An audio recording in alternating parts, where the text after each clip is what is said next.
Good evening and welcome to episode 66 of the Political Mic. Episode 66. I was supposed to go on a hiatus, but this week, of course, yesterday brought a tragic event that sparked yet another national debate, a national discussion centered on gun control, centered on whether or not this is an issue of mental health, whether or not this is an issue of lack of any kind of impetus on the Republican side as it pertains to enacting any kind of legislative measure that would have prevented 19 lives from being taken. There have been comparisons to Sandy Hook Elementary School shooting in 2012. 10 years later, here we are again. And in between, we've had so many shootings. Just last weekend, we had 2 shootings. And so I had to have this show. I had to bring to the table some more brilliant scholars. Without further ado, I'm going to go ahead and introduce a couple of them this evening. So we have Nate Honore. I usually would introduce Nate as a 3L. Now he's a graduate of Quinnipiac University School of Law. So Nate, congratulations to you. Very proud of you. And Joy is also on her way. She is now I think, can I call you a 2L now? At SMU Dedman School of Law.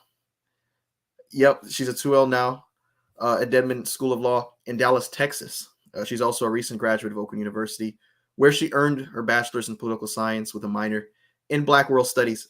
Joy is passionate about policy reform and legislative work, and she hopes to pursue a career in policy and lawmaking, but she's open to wherever God leads her. And I'm glad to have the two of you on. I know this is very last minute, because to be honest with you, it wasn't until a few moments ago that I even decided to have this episode. But there's been so many developments since yesterday that just really caught my attention. One of them is the press conference that happened today in Texas, where Greg Abbott, the governor who tweeted, I have the tweet actually right here. He actually tweeted not too long ago. This was his tweet, guys. He said, "I'm embarrassed," in all capital letters. "I'm embarrassed. Texas number 2 in the nation for new gun purchases, behind California. Let's pick up the pace." And he has he has loosened regulations in alignment with that kind of mindset. Now Greg Abbott's coming out all somber, and he has his goons around him. Everyone's talking about how much of a tragedy this is. Our hearts and prayers go out to the families, and this was such a devastating event that happened, which it is. And then Beto O'Rourke, once the floor is open, Beto O'Rourke takes the stage, and he confronts the governor, who he's running against, at this press conference today, accusing the governor of inaction, of gun violence in the wake of the mass shooting that happened at this elementary school that left 19 children dead and 2 teachers dead. Abbott, of course, was flanked by his posse, his law enforcement guys, and fellow Republican lawmakers had just wrapped up giving an update on the Uvalde, Texas shooting. And O'Rourke approaches the stage and he says, "Governor Abbott, I have something to say." He says that this is on you. The time to stop the next shooting is right now, and you are doing nothing. And Greg Abbott just silently just sits there, acts like he's ignoring Beto O'Rourke, like he's above Beto O'Rourke. And then someone behind him starts to shout, "You are out of line. You're a disgrace."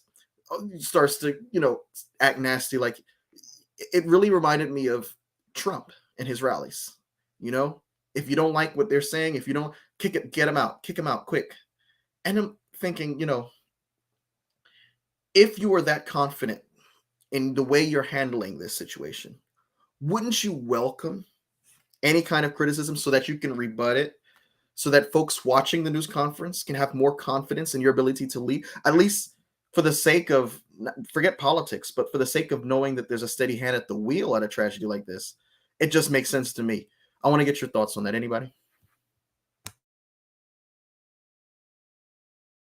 So, for me, I think as a constituent here living in Texas, I think that, of course, we are like this is what makes sense. But I think that Governor Abbott has shown time and time again, when things go wrong here, that his response, instead of being proactive, is to just pretend like nothing happened. it's easier for him to not have to address the fact that the blood of those who have died yesterday is on his hands, to be honest. And that's what O'Rourke was saying, that this is on you. And I think that time and time again, not just today, or I mean, not just like, in this instance, Governor Abbott just avoids taking responsibility for anything. And he has not been proactive. He has not gone out of his way to make his constituents feel safe, to make his constituents feel like they're cared for, or like he's even going to do anything. To get up on stage or to tweet, this is a tragedy, and my thoughts and prayers go out to the families. This was a very preventable thing, in all honesty. And the fact that a lot of Governor Abbott's policy changes during his time in office have been geared at loosening gun laws and things of that nature. I mean, there's nowhere else to point the fingers. And I think that it's going to be difficult for him this time to kind of just slide under the radar. Mike, like you said, he didn't say anything when O'Rourke came up to him. It was his goons who were in the background, like, you're out of line, you're this, you're that. He's very good at just allowing other people to take up for him. And so I don't think that he has that sense of urgency to make the constituents feel like he's going to do something or like he has been doing anything. I don't think that's how he rolls. And it goes without me. Just a year ago, Greg Abbott signed a law that allowed law-abiding Texans, 21 or older, to no longer, it said that you no longer need to carry a license to have a handgun in public. And it went into effect on September the 1st. And then another new law made Texas a Second Amendment sanctuary state against the new federal gun control regulation. And other laws made it legal for hotel guests to store firearms in their rooms and allowed gun owners to carry firearms in their holsters of choice. This series of legislative actions to loosen the regulations on guns. How can you say with a straight face that this is not related, that you're politicizing the issue? When you think about during the 1960s, 1970s, when Nixon, followed by Reagan, followed by George H.W. Bush, right? And even Bill Clinton, when they say, look, there's crimes in the streets. What do? Well, let's have some harsh penalties on narcotics use, right? No one said this was a mental issue. This is a mental health issue. When we saw rising crime in New York City, in Chicago, in any of these areas, all of a sudden, when it comes down to guns, this is a mental health issue. And then even when you want to consider it a mental health issue, what has he done for mental health? He has reduced the amount of state spending on mental health. So either way you look at it, right? I hope Greg Abbott, I really hope he had his moment in the sun today, because when the debate stage is set, there's going to be no goons to speak up for Greg Abbott, right? There's going to be no goons to shut Beto O'Rourke up and kick him out because they don't like what he's saying, because he's making them uncomfortable, and because they just want to look like the responsible adults. They're not. So I'm looking forward to that debate. I've had Beto O'Rourke on this show. He's expressed his willingness to come back on. I've been in touch with his team. I've expressed how proud I am of him. I'm happy about what he's doing. But at the same time, the fact that the odds are still in Greg Abbott's favor it just gets under my skin, because this is a man who's proved time and time again that the lives of your children, your lives, are not a top legislative priority. And this comes in the timing, it couldn't come at a stranger time. There's an NRA convention this weekend, and the only one who expressed any, pause and going is John Cornyn, who all of a sudden found out that he has other obligations. Nate? I think more Democrats should be doing what Beto O'Rourke is doing, which is to get in the face of these people who are deep in the pockets of the NRA and kind of point out, this is in your hands. I mentioned the last time I was on the show when we were talking about the ATF, Alcohol, Tobacco, and Firearms Administrator, that the NRA is the reason that agency has not had a permanent director in years, because ever since they spent a whole bunch of money to make sure that this was going to be a Senate-confirmed position, then spent a whole bunch of money sinking qualified nominees, including fairly recently. these are the kind of things the NRA has done in order to make sure that they're not really accountable to anybody but their shareholders, or really, the people that they pay to, keep the money flowing. And it's not just, people, it's not just your usual suspects of Abbott and Cornyn and the Texas Republican delegation. It's also, people like the lawmakers on Capitol Hill. It's also, sadly enough, people like Henry Cuellar, who Nancy Pelosi just spent a bunch of effort trying to get reelected in Texas. Democrats need, I don't want to kind of Democrat bash because I feel like there's enough of that, but this is something that should be easy for them because, after Sandy Hook, after the past 10 days where we've seen people gunned down in grocery stores, in churches, and now students in school, I don't know how much longer something like this is tenable. And you know what? Just to piggyback off of what you were saying there, Nate, I think that it's very interesting. I was doing some reading last night just about statistics about who wants gun reform laws, who cares for these kinds of things.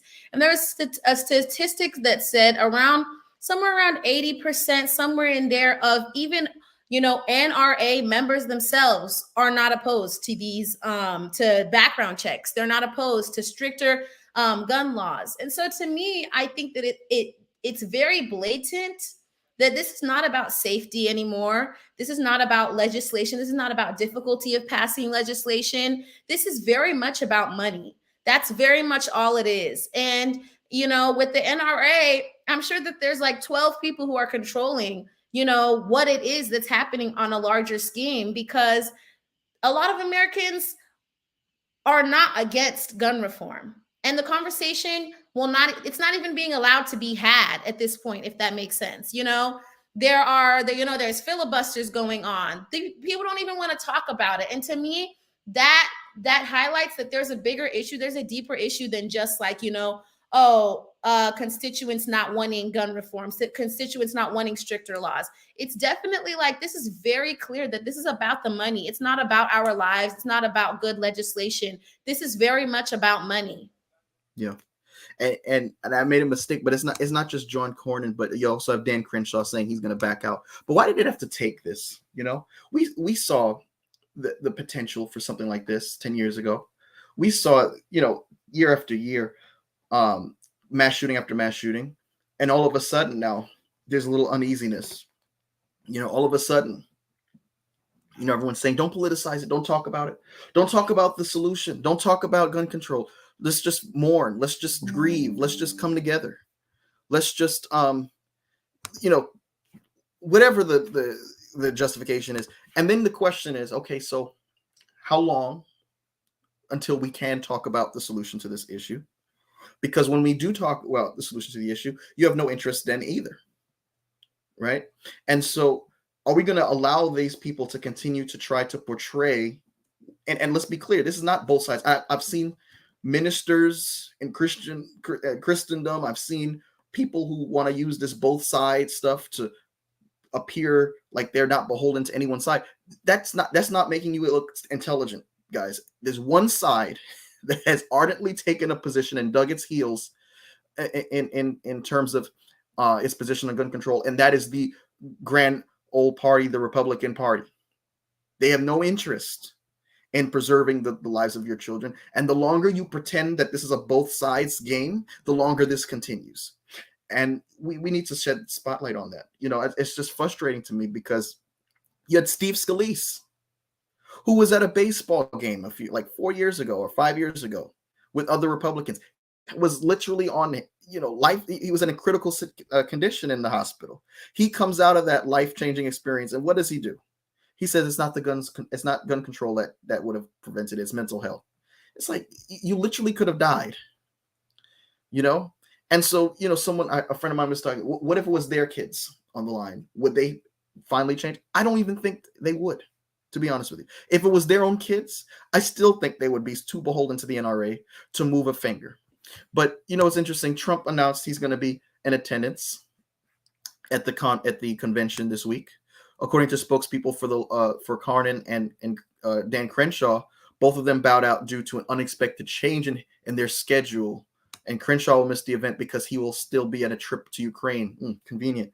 But Trump on Friday will headline the gun lobby's largest event of the year, which will span over 3 days in Houston, less than 300 miles away from the site of the mass shooting in Uvalde.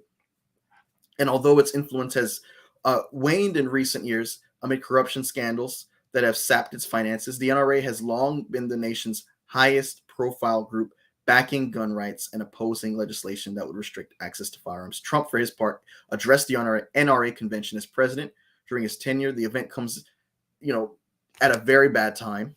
And so I'm wondering what you guys think about how Trump comes out of this. I know we've seen Trump go through some, things that should have disqualified him countless times. That's his brand now. But this is such a raw moment, and the emotions are still high. The Republicans are banking on the media, everyone transferring their focus to something else soon. So as long as we're giving thoughts and prayers and condolences and grieving, and we run out the clock and we move on to the next thing, the better for them. My question is, do you see Trump as helping accelerate that shift in the focus of the nation? Anyone? I'm going to say no. I actually think that this Trump coming, already the NRA convention is very inflammatory at the time that it's coming at, the past, I think 10, 12 days, as Nate said, have been very, very, very, I guess all I'm trying to say is, I don't think that the NRA convention is going to be met with no opposition. I think that there are going to be protesters that are going to be there. I think that there's going to be news outlets that are going to be there. And I don't know if it will actually get a conversation, keep a substantive conversation going, one that's meaningful. But I don't think that this is going to be something that is just going to, fade away into the shadows. Especially because we know Trump's thing. Trump kind of gets off on in a situation where he has to kind of pick a side. He likes to be loud and wrong. He's okay with that. You know what I'm saying? He's okay with being loud and wrong. And I think that he has an opportunity here to really condemn, or at least to push for the right thing. And I feel like, knowing how he reacts, he's going to be loud and wrong this weekend. And I think that's going to be very inflammatory in the city of Houston, across the state in general, all things considered, you know what I'm saying? And then in its entirety, the conversation that's going on right now, surrounding guns and surrounding this mental health take surrounding guns. I don't think that this is going to be the way that things move forward, especially because obviously we know there's a lot of people who carry guns here in Texas. So that means, I just don't see how this is going to be something that is, low key, or a way that's a step in the right direction for the GOP, or going to take off the heat from Governor Abbott. I just think that this is a very, very inflammatory thing. And I think that Trump joining, Trump gonna still attending, even though he's not a political figure anymore. Like, why are you going to be there? You're just supporting guns after all these shootings that have happened. I don't think that's going to be received well by anybody. So I will be looking to see how that goes down, but I don't think it's going to be quiet. And go ahead, Nate. I wonder how much of this for Trump is ego. We just saw a bunch of candidates he endorsed lose their races last night. So I wonder if this is his way of kind of reasserting his dominance and showing his face and saying, I'm still on top with, the base. But as it relates to Senator Cornyn and Representative Crenshaw dropping out, public pressure does still work. Dark money is powerful. In a post-Citizens United world where corporations are people, money does talk, but public pressure does still work. And I think, and that's not to say that Cornyn and Crenshaw are necessarily good or responsive to public pressure, but they are craven enough to understand the implications of them putting their faces on, on the flyer of an NRA event so close after a mass shooting. people are angry and understandably, so. I don't know if I've ever mentioned on this program before, but in undergrad I worked at a preschool, and working with little kids, it becomes harder and harder to stomach the mass shootings that occur, because you understand the kind of promise and potential that never gets to be realized because someone with an assault rifle walked into a classroom in seconds. So people are furious, and as they should be, and demanding action. So it's on to, and so that public pressure is enough, at least in some way, to tell a few people you better not be at this event. Yeah, and someone commented, what could be done without a constitutional amendment? Because the current Supreme Court won't interpret away the Second Amendment rights. Listen, the constitutional amendments and the Constitution is the floor. Legislation, we've seen it. Look at the First Amendment. There are restrictions to the First Amendment. Look at Supreme Court cases like Brandenburg versus Ohio, right? You cannot engage in speech that is likely to incite imminent lawless or offensive harm, fighting words, anything that would stir up a violent reaction. Those things are restricted, right? We know, there's that throwaway cliche, you can't yell fire in a crowded theater. We know there are restrictions to the First Amendment, right? We know that even when you look at certain, obscene images as it pertains to children, you can't fly with a First Amendment argument with that. That it's a strict liability crime.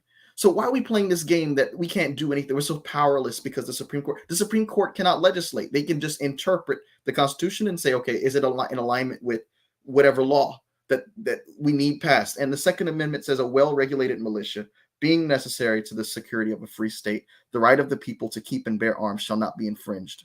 Right? Now, how do you say, what if the argument is that this is infringing on the Second Amendment rights? Well, you also have to compare that with the health, safety, and welfare of the nation, right? In addition to the fact that this is in the context of what? A militia. This 18-year-old kid, like Beto O'Rourke said, what did you think he was going to do with this military assault rifle? Who thought it was a good idea to lower the required age and then take away the requirement to have a license? What did you think he was going to do with it? Was he a member of the militia? No. So in addition to the fact that we have other laws, other constitutional rights that do have restrictions, right? That are limited in some ways, right? And with the goal being that we're limiting this so that we can still have health, safety, and welfare of the nation being safeguarded. And when you look at England, who had a mass shooting last year, and the time before that was 2010. When you look at Australia, I think the last time they had one was 99.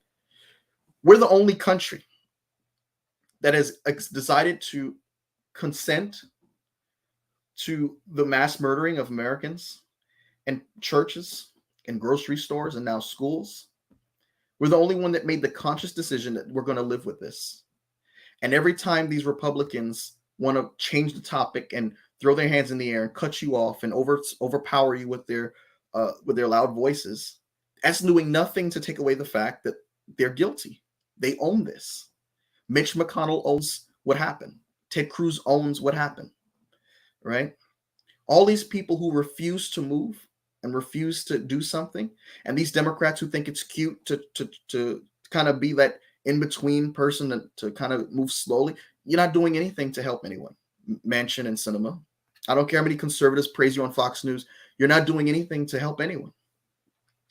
And so I just want to, I guess, if there are any thoughts on Senator Schumer, because he's starting to give the green light for bipartisan gun reform in the Senate now. He's giving a long shot gun safety negotiations a chance. Kristen Sinema is reaching out to Republicans on a path forward. GOP senators are answering Chris Murphy's call for new bipartisan talks. And Chris Murphy really made the point as plain as it could be. Why did you go through the trouble of campaigning, accepting people's donations? A lot of these Republicans are talking about law and order. Well, this is the most basic example of a need for law and order, right? A lot of these Republicans talk about soft on crime. This is right at your doorstep and you're refusing to do anything. So Chris Murphy's like, why did you go through the trouble of going through all this process, this rigorous process, having your name on billboards and flyers and on internet sites, and why did you go through all that if you're not going to do anything when it counts? You know, you want to feel powerful. You want to have interns call you sir. And I remember when I was in the Senate as an intern, oh, you can't even step in the same elevator with the senator unless they invite you to. They're so all powerful. But when it comes down to this, they do nothing. It's frustrating. It really is. But I want to get your thoughts on the move by Senator Schumer. Is this just another kind of abortion rights attempt where he's just getting their name on record, or do you see any kind of meaningful legislative momentum in the aftermath of this horrific event because of the national outcry for something to be done? Well, I hate to say it, but I'm not necessarily optimistic that we'll get the common sense gun reform that people have been touting for years. And that's because after Gabby Giffords was almost assassinated back in 2011, after nothing happened, after Sandy Hook, which in December will have been 10 years ago. And I remember exactly where I was when I heard about the Sandy Hook shooting, because that's the kind of thing that gets ingrained in your memory. Nothing happened. And, after Sandy Hook, when the people in power decided that that was okay and they weren't going to do anything to change it, that kind of, to me at least, signaled kind of the closure of the gun control debate. Because once there's no actual government response to the murder of 6-year-olds, then you're not going to get a legitimate gun control bill. And so sadly, I'm not optimistic that there's going to be a legitimate package, but it should proceed just for the sole purpose of getting on the record, to make people understand this is who is blocking, this is who's blocking your kids from being safe in schools. This is who's blocking your grandparents from being safe in the grocery store. This is who's blocking you from being safe as you pray in church. So it is necessary to get that on the record. However, I would prefer some urgency on that as opposed to what Schumer and Durbin have indicated, which is that they'll wait until after the Memorial Day break. I would prefer some urgency because this isn't the kind of thing that can wait. Yeah, I agree with what Nate said. And I think that the fact that we're even still having these bipartisan conversations when people are dying is very telling of how unserious the people in office are about this. You know what I'm saying? We talk about Sandy Hook. 99, Columbine was in 99, and we're still having these conversations. You know what I'm saying? These same conversations over 20 years later, the exact same conversations that we were having back then, the conversations that we were having, like Nate said, after Sandy Hook, the conversation that we were having last week after, what happened in Buffalo. It's still the exact same conversations. And when people are dying and nothing is changing, I just don't know. There's nothing that's going to make me think there's nothing that's going to make me hopeful or optimistic, as Nate said, that things are actually going to begin to change. Why are we talking about bipartisanship when it comes to people's lives? Why is that even it's so mind-boggling to me, and it shows how out of touch to me a lot of the people who are sitting in Congress, a lot of the people who have the power to make these rules and change things, how out of touch that they are, and I guess how untouchable they have to feel. Because for me, I'm thinking, okay, I go to the grocery store all the time. If it was me, I'm thinking, if I'm a senator, if I'm a congressman, I'm like, I go to the grocery store all the time. We need to get on this so this doesn't happen while I'm there. You know what I'm saying? It's just, to me, it's just, we've gone so far past, the possibility of change. If people wanted things to change, they would have been changed already. You guys saw, we overturned or are getting ready to overturn a case that, we all studied, a case that we learned about in high school. A Supreme Court case in Roe versus Wade is getting ready to get overturned. If they wanted to, I know they be saying this on Twitter, if they wanted to, they would.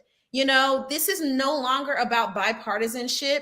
because even for the Dems, you know, on both sides, there's been opportunity on both sides, and we're still sitting in the exact same place that we were sitting over 20 years ago. So I'm not going to be optimistic until legislation is passed. I'm not going to feel hopeful until the legislation is passed, until something is actually put, you know what I'm saying? Until there's something more tangible than somebody getting up and saying, well, if you guys, and I commend everybody who is speaking out, but how many times do we have to continue to say this exact same thing over and over and over again? I don't know. Yeah. And speaking to, go ahead, Nate. Sorry. Speaking to your point, Joy, about Roe, you know, a candlelight vigil outside of Kavanaugh's house and some chalk writing outside of Susan Collins was enough to make the Senate pass a bill increasing security for Supreme Court justices that same week, right? Yeah. So things don't have to move slowly. When the Senate wants to do something, they can. So there's nothing stopping Chuck Schumer from bringing the whole Senate back from wherever they are and saying, we are not leaving, we're not going home for Memorial Day until something gets done about this. Yeah. Somebody commented, Ethan Tillman, one of the viewers said, it would be a mistake to wait until Memorial Day. I couldn't agree more. But the thing is, I'm also upset that the Democrats throughout their entire time in the captain seat have just been reactionary. Just last week, the flavor of the week was abortion rights. The week before that was something, you know, and we're always reacting to the latest thing, while the Republicans are constantly making strategic moves to prepare to get a majority they don't deserve. They asked Mitch McConnell, what are your plans, legislative plans, if you get the majority, as polls seem to indicate you're going to get? I'll let you know after the election. And he has the same smirk that he had when he told the moderator in his debate against his opponent in the 2020 election, I don't have to answer that question. Go to the next question. These are people who are smug. They know they don't have to answer to the public.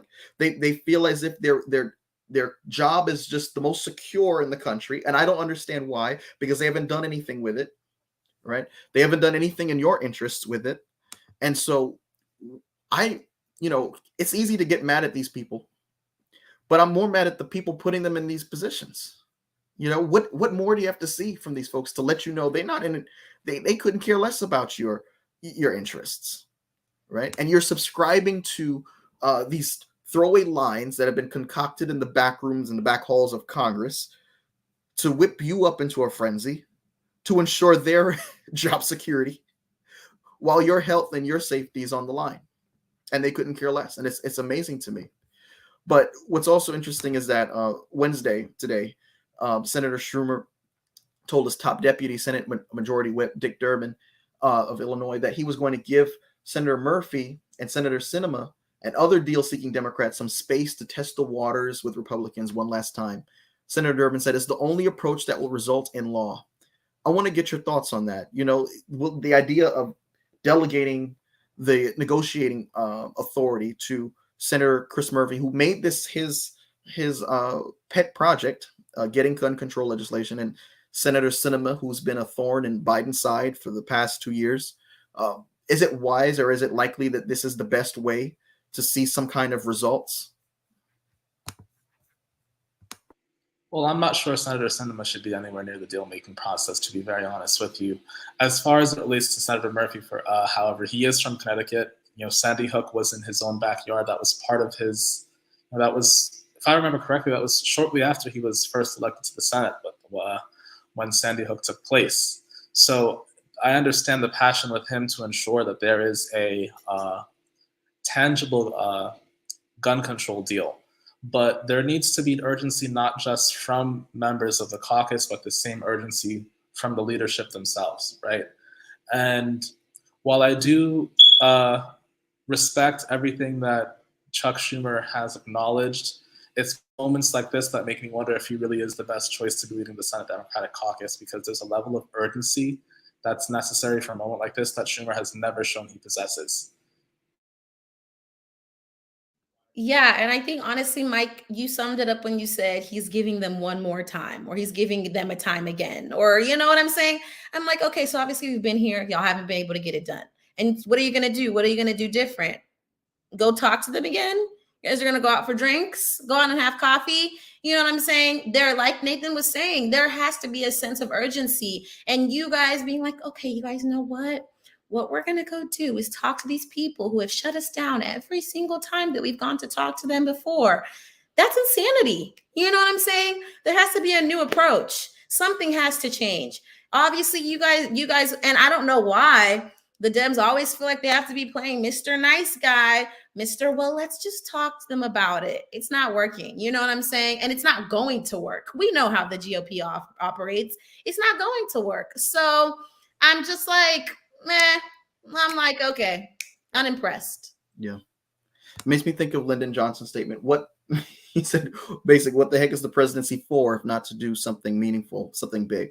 And I could say the same thing for the legislative branch. What is your position for? If you're just going to be frozen and helpless. I heard a state lawmaker from Texas sound like he was on the verge of crying. And he literally said, I feel helpless. Why do these people feel helpless? Get rid of the filibuster. You don't need, there's nothing constitutionally requiring the filibuster to be in place. Oh, well, if you do that, then McConnell's going to hit us hard. McConnell's already been playing street fighting. He's already been playing street ball with you. What more do you need to see to let you know that McConnell doesn't play by any rules, right? So do whatever, by hook or by crook, literally get whatever needs to happen done so that you can see some changes. But I do want to transition because Nate brought up, it's so crazy that the big story really should have been the primary elections. And this was, of course, completely overshadowed by the tragedy that took place in Uvalde, and rightfully so. But, you also have Donald Trump's election picks being a major factor, his endorsements being a major factor this past Tuesday, throughout the entire season, really. The driving force behind Donald Trump's election picks in Georgia was simple. Remember that phone call from December 2020, 11,000. I just need 11,000 votes, which cost them the state in 2020. So those who supported the former president's efforts to overturn the election are enjoying his endorsement. I've been seeing some banners. Before I even see the person's name, I see Trump endorsed at the top of it. So, and, those who didn't do the president's bidding, including Governor Brian Kemp, Secretary of State Brad Raffensperger, and Attorney General Chris Carr, ended up with the Trump-backed primary challengers. And things didn't go quite the way Trump planned. Kemp won big over former Senator David Perdue on Tuesday. Carr and Insurance Commissioner John King also won by huge margins. Raffensperger won by the primary outright. And he'd even get forced into a runoff. And so the fate of State Senator Burt Jones, who Trump endorsed in the open race for lieutenant governor, remains unclear. He was the leading nearest challenger by close to 20 percentage points with 96% of the expected vote in, but it wasn't clear if Jones would avoid a runoff. He was at 50.1%. Trump's House picks in Georgia weren't even much successful either. And so who was the star coming out of Trump world? And that was Mr. Herschel Walker, right? And I've always said it's a dream. It would be a dream if I was on the Warnock campaign for my candidate to run against Herschel Walker, who's had these domestic violence swirling allegations around him. In addition to the fact that Herschel Walker has also taken other controversial steps that are completely outside of where whatever's left of the moderate Republican wing of the party is.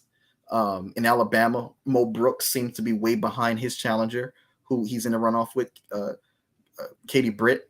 I want to get your thoughts on the Trump factor here. I mean, I know it seems like a mixed bag, but, we were hearing whether or not this would determine Trump's staying power going into the 2024 election season as he's gearing up for his reelection bid. And this is also like him setting up the chess pieces. Let me make sure all the Secretary of States that I want are in so that when the votes are contested, things go differently in my direction. What are your thoughts on Tuesday night's primary elections?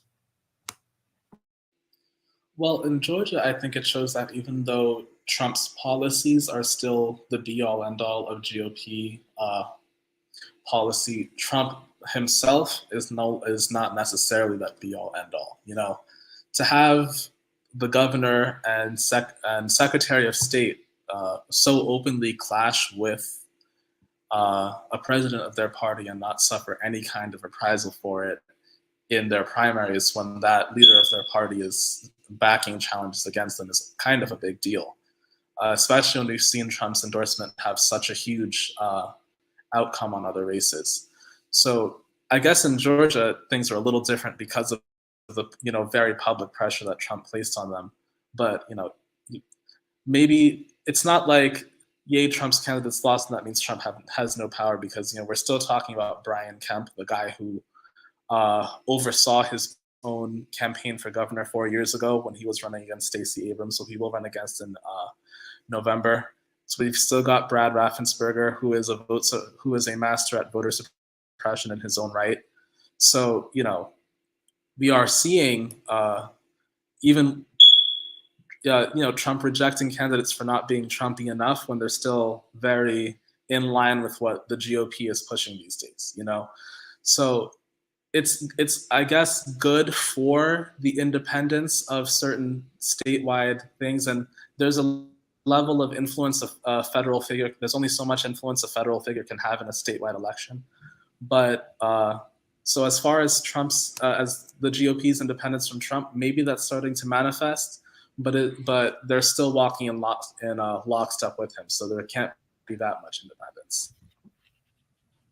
It's amazing how there was so much attention on the Secretary of State race with Raffensperger, and Raffensperger still runs away. It's not even close. Jody Heiss is like behind him. Look at the percentage. Like Brad Raffensperger, 52.3%. Jody Heiss, 33.4%. It's not even a close election.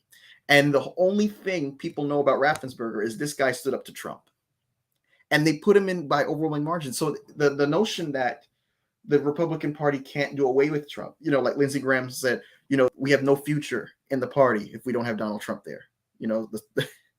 It's like, that's totally wrong. You can break away when you want to, because the only thing that this guy had going for him in his election was, I was the guy that refused to cave in and cheat for Donald Trump, and that's what seemed to help him win, right? So what does that say? And then I know poll after poll shows nationally the Republicans are teed up to win, but when I look at the individual races, when I look at Ohio and I see J.D. Vance, right, this hardcore Trump guy going against blue collar Democrat Tim, forgive me, he's like one of my favorite candidates, Tim Ryan. One of these candidates are actually talking and addressing issues that people want to hear, like concerns that people want to hear, economic issues that hit home, issues that affect my pocketbook. J.D. Vance is too busy on Trump's crusade to me. And then you go to Pennsylvania, which is that's a whole different ball of wax with Oz and McCormick now having a recall election after McCormick filed a lawsuit.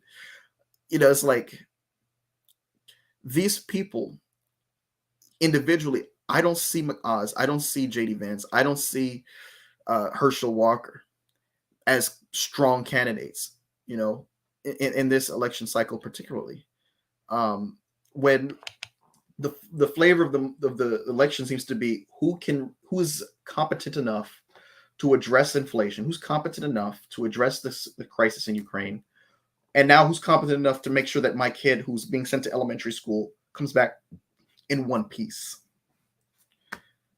Joy? Yeah, I think that competency is the exact word. And when I think of competency, the first person who comes to my mind, for a lack thereof, is Herschel Walker.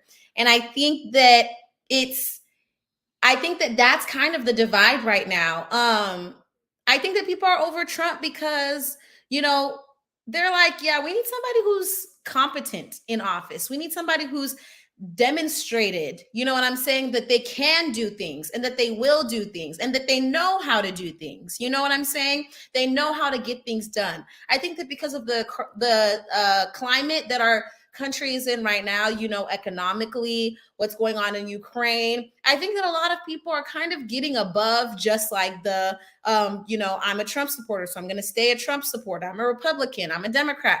People are like, no, we need help.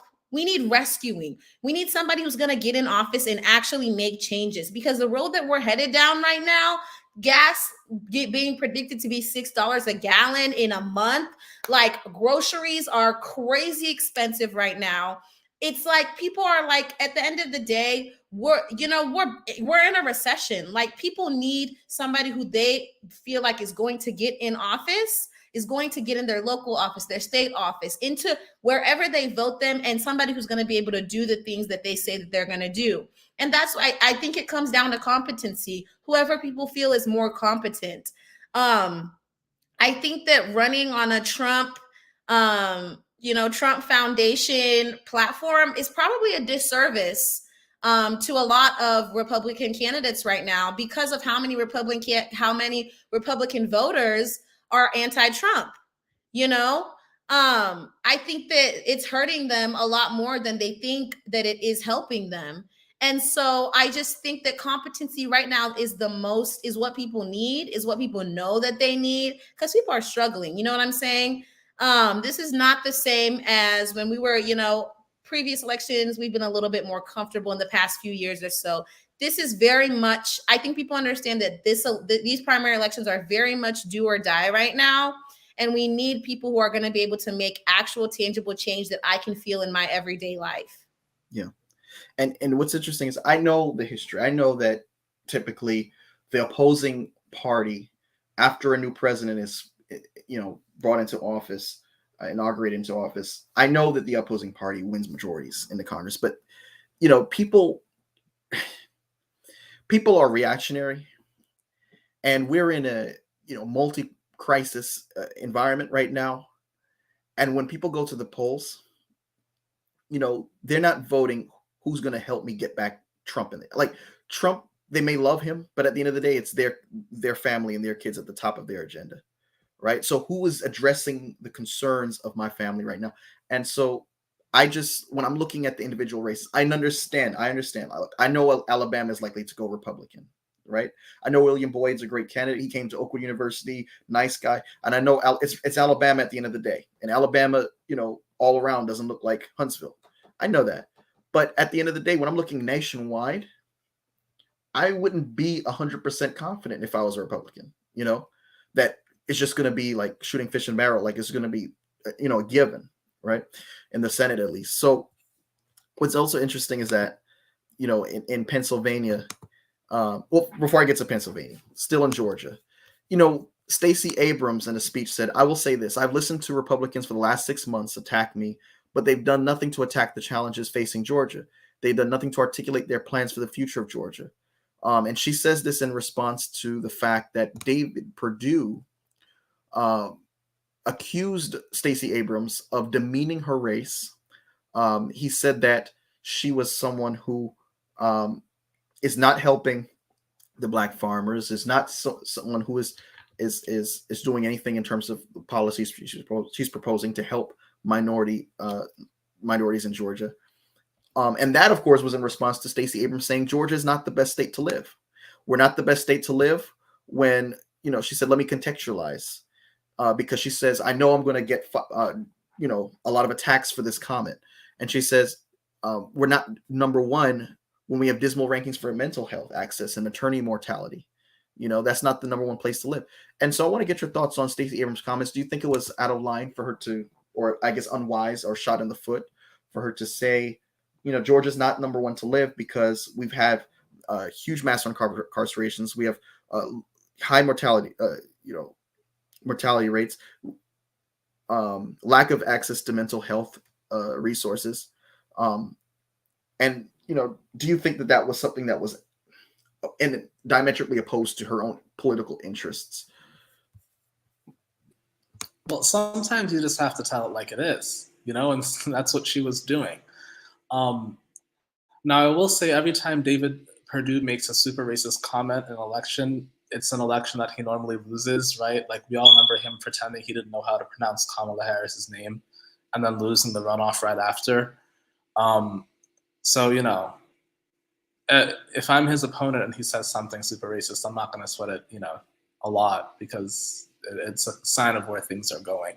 But she was telling it like it is. And voters need that in a candidate. You do have to show a little willingness to be, wrong and strong, loud and wrong, or, whatever you want to say.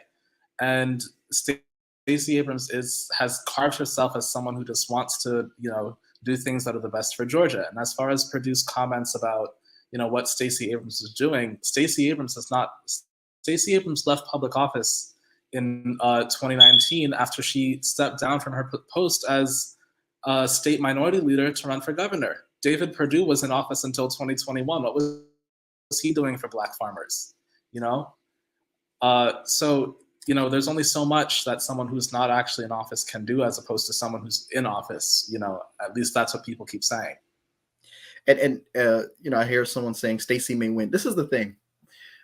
2018 and 2022 are two different eras in Georgia's gubernatorial election. Number one, because you don't have the fox watching the hen house. You don't have the Republican opponent of Stacey Abrams counting the votes, right? At least we have the confidence that, okay, if Brad Raffensperger is the likely nominee and likely person to win, being that he's Republican, being that he didn't cheat in the 2020 election, and he has some kind of backbone, right, when it comes down to election integrity. Okay, maybe we have some confidence now that the votes will be counted, because if we remember, Stacey Abrams didn't concede that election. And when you consider why she didn't concede, in addition to the fact that she's running against a person counting the votes, they stopped counting at a certain level.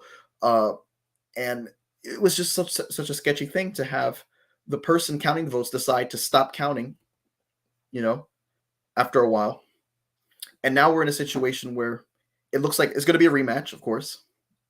But the person counting the votes is someone whose national, rise to fame was on the fact that he had election integrity.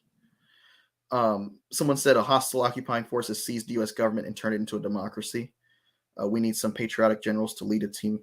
Look, I want to, those who are commenting, we're talking about, realistically, the legislative chances of, we were talking about legislative chances of gun reform, and it all depends on the candidates who are on the ballot this year, right? Statewide and national-wide. And so I believe Stacey Abrams' chances are much better than they were before. I think Senator Warnock's chances are much better. If Perdue ran for Senate and won instead of running for governor, I think Warnock may have been in trouble. But Herschel Walker, I think Warnock's dream candidate was Herschel Walker to run against. But we're looking at Pennsylvania. That's an interesting state. I mean, this is the state that made Biden the 46th president of the United States. The recount in Pennsylvania is too close to call GOP primaries on. Pennsylvania Acting Secretary of State Lee Chapman announced today that the recount will take place transparently as dictated by law. And as of this afternoon, celebrity Dr. Mehmet Oz was leading former hedge fund CEO David McCormick by 902 votes. An automatic recount is triggered in Pennsylvania if a race comes to a half percentage point or less, unless the runner-up waves it off. And McCormick did not waive his right to a recount. And in a statement yesterday, McCormick said, "We are proud of our campaign, and we're proud that we received nearly 418,000 votes, won 37 of 67 counties, and contributed to a historic turnout with a razor-thin difference between myself and Mehmet Oz. This narrow difference triggers an automatic recount, and we look forward to a swift resolution so our party can unite to defeat socialist John Fetterman in the fall." These names, they kill me. And it's interesting because John Fetterman had a breeze of an election. The guy, of course, he'd had a stroke. His wife had to step in and campaign for him and give the victory speech. But when I look at Fetterman and the crowds that he was drawing, and I compare it to the fact that, the Republicans still don't have a candidate. It brings me back to the Iowa caucuses of 2020 when Trump was teasing the Democrats. Remember, they were using a new system, and there was no clear winner as to, okay, is it Bernie? Is it is it Buttigieg? And even in the aftermath, we didn't know who was the Iowa caucus winner. And it reminds me of that because now John Fetterman has all this time to create all the ads he wants, all the material he wants against either one of these candidates, specifically Oz, In addition to the fact that he could portray Oz as an opportunist, a celebrity coming in to take advantage of this open seat. He's not a Pennsylvanian. He's conveniently now a Pennsylvanian now that he wants to run for election. I mean, to me, that's the perfect candidate to run against John Fetterman. Your thoughts? Anyone? Well, I think the Pennsylvania primary, first off, at least on the Democratic side, shows the power of grassroots campaigning. Fetterman was running against Representative Connor Lamb, a conservative Democrat.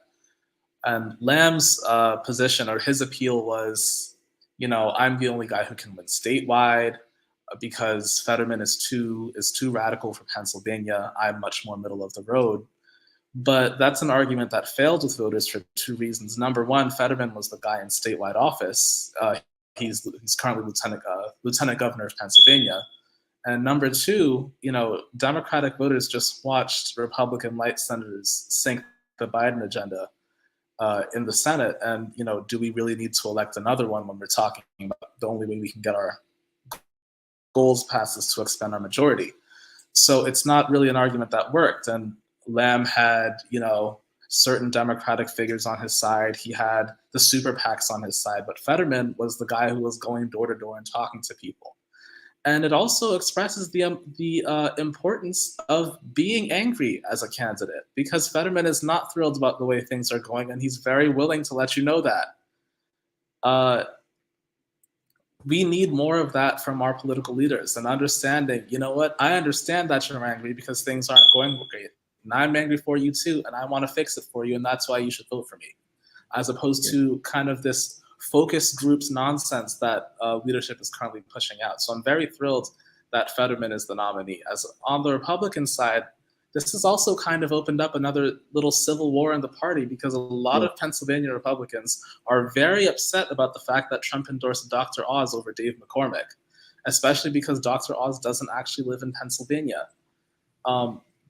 And McCormick does, and we've actually seen Trump alumni endorse McCormick while Trump himself is behind Dr. Oz. So the fact that this is so neck and neck is not a very good sign for the GOP's chances in that state, even in a very Republican-friendly environment. So this is going to be a very interesting race to watch. And even with the divisions as it pertains to Oz and McCormick, there are divisions in terms of how the vote should be counted. You have state election officials saying that there were 860 undated Republican mail-in and absentee ballots in 65 of the state's 67 counties. 2 counties did not report their figures yet. So McCormick files a lawsuit seeking to count mail-in and absentee ballots that do not have a written date on their envelope. Oz opposes that move, and the Pennsylvania Republican Party and the Republican National Committee intervene, and they block McCormick's response. So now there's disagreement in terms of how votes will be counted, right? McCormick says count the undated. Oz says don't count the undated. Both groups said they are remaining neutral in the primary, however, and they oppose the tallying of undated votes. And election officials also say that there are roughly 10,000 ballots still being adjudicated, including 6,000 mail-in and absentees, 4,000 provisionals, and they include military and overseas ballots. And it just gets me to, okay, is Oz preparing the way to, it looks like he's already setting the stage to challenge, like to oppose any kind of, absentee ballot count, or, as he's going to gear up in the fall against Fetterman. And I'm wondering if this is a wise move by the Republican National Committee, by the Pennsylvania Republican Party, to intervene on behalf of Oz against McCormick's desire and lawsuit to count the undated votes, being that Republicans are always crying foul, especially when it comes down to mail-in ballots.